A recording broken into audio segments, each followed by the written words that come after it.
Fascist Hasina জানে না কোনো ব্যক্তিকে হত্যা করা যায়, কোনো দলকে নিষিদ্ধ করা যায়, প্রতীক বাতিল করা যায়, কিন্তু ইসলামী দলের আদর্শকে কখনো হত্যা করা যায় না। বাংলাদেশ জামাত ইসলামীকে নিষিদ্ধ করেছিল, প্রতীক বাতিল করেছিল, আমাদের বিরুদ্ধে 7.5 লক্ষ মামলা দিয়েছিল, আমাদের পাবনাতে আমাদের বিরুদ্ধে 750 মামলা দিয়েছিল, হাজার হাজার ছাত্র জনতাকে জেল খাটিয়েছে। আমিও বছরের পর বছর জেলে ছিলাম, কিন্তু আজকে প্রমাণ করছে হাসিনা মুক্ত বাংলাদেশ, হাসিনার কোনো অস্তিত্ব নাই, বরং বাংলাদেশের মানুষ জামাত ইসলামীকে আদর্শ দল হিসাবে গ্রহণ করছে এবং আগামী দিনে এদেশের জনগণ অধীর আগ্রহে আছে দাঁড়িপাল্লা প্রতীকে ভোট দেওয়ার জন্য। আপনারা জানেন বিগত 4টি নির্বাচনে বর্তমান বাংলাদেশের যাদের বয়স 40 বছর, যে সমস্ত প্রজন্ম তারা ভোট দিতে পারে নাই, এবারে নতুন প্রজন্ম তাদের ভোট দাঁড়িপাল্লায় দিবে, দেশবাসী ভোট দাঁড়িপাল্লায় দিবে, এই আশাবাদ আমরা ব্যক্ত করছি। সম্মানিত দেশবাসী, ঢাকাবাসী, বাংলাদেশ জামাত ইসলামীর আহ্বানে আজকে 19 জুলাই জাতীয় মহাসমাবেশ অনুষ্ঠিত হচ্ছে।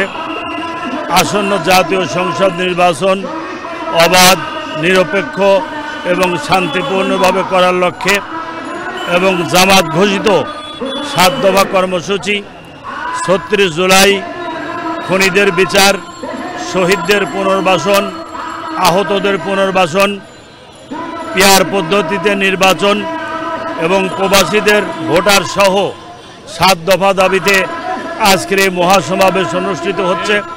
সারা বাংলাদেশ থেকে লক্ষ নয় কোটি জনতা এই ঢাকার রাজপথে অলিগলিতে উপস্থিত হয়েছেন সোহরাওয়ার্দী উদ্যানকে কেন্দ্র করে। সোহরাওয়ার্দী উদ্যানে মানুষের পা ধরার ঠাঁই নাই, এজন্য ওদিকে গাবতলী, এদিকে আবদুল্লাপুর, এদিকে যাত্রাবাড়ি, এদিকে সদরঘাট, আমরা প্রেস ক্লাবের সামনে এখন আছি। প্রত্যেকটি অলিগলিতে হাজার হাজার লক্ষ লক্ষ শুধু মানুষ আর মানুষ। অথচ এই বাংলাদেশ জামাত ইসলামীকে ফ্যাসিস্ট আওয়ামী লীগ হাসিনা আমাদেরকে নিষিদ্ধ করেছিল, আমাদের প্রতীক বাতিল করেছিল, জামাতের শীর্ষ 11 জন নেতাকে জেলখানায় হত্যা করেছিল। তার মধ্যে শহীদ মৌলানা মতিউর রহমান নিজামী, আলী হাসান মুজাহিদ, কামারুজ্জামান, আব্দুল কাদের মোল্লা, মীর কাসেম আলী সহ শীর্ষ নেতাদেরকে জেলে পুরে হত্যা করা হয়, ফাঁসি দেওয়া হয়। এবং জামাত ইসলামীর নায়েবে আমির আল্লামা দেলোয়ার হোসেন সাইদি, মৌলানা আব্দুল সোবহান, অধ্যাপক গোলাম আজম, মৌলানা একেএম ইউসুফ, অধ্যাপক নাজির আহমদ সহ অগণিত নেতৃবৃন্দকে বিনা চিকিৎসায় জেলখানায় মৃত্যুর দিকে ঠেলে দেওয়া হয়। আজকের এই জনসভা, আজকের এই মহাসমাবেশ প্রমাণ করছে বাংলাদেশে হাসিনার কোনো অস্তিত্ব নাই, তার কোনো জনসমর্থন ছিল না।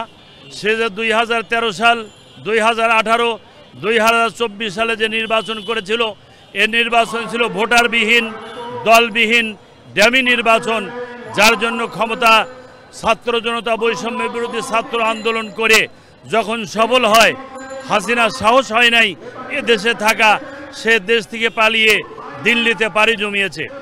আজকে দেশবাসীকে আহ্বান জানাবো, আগামী নির্বাচনে অবাধ, নিরপেক্ষ, সুষ্ঠু, শান্তিপূর্ণভাবে করার জন্য জামাতের 7 দফা দাবি এই বর্তমান ইন্টারিম গভর্নমেন্ট, কেয়ারটেকার সরকার মেনে নেবেন এবং সকল রাজনৈতিক দল যে পিয়ার পদ্ধতিতে নির্বাচন চাচ্ছে, এই পিয়ার পদ্ধতিতে নির্বাচন দিবেন।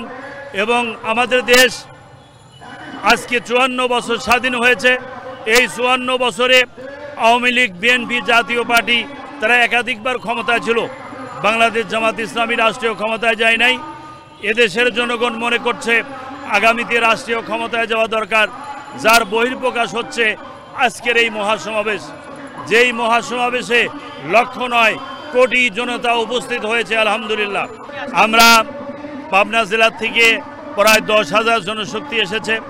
আমাদের পাবনা সদর উপজেলার থেকে আমার নির্বাচনী এলাকা জাতীয় সংসদের আসন 72, পাবনা 5, সেখান থেকে 250 গাড়ি এসেছে এবং হাজার হাজার ছাত্র জনতা পাবনা থেকে এসেছে।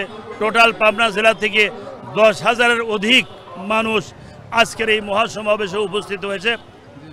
আপনারা দোয়া করবেন তারা যেন নিরাপদে সবাই বাড়ি ফিরতে পারে।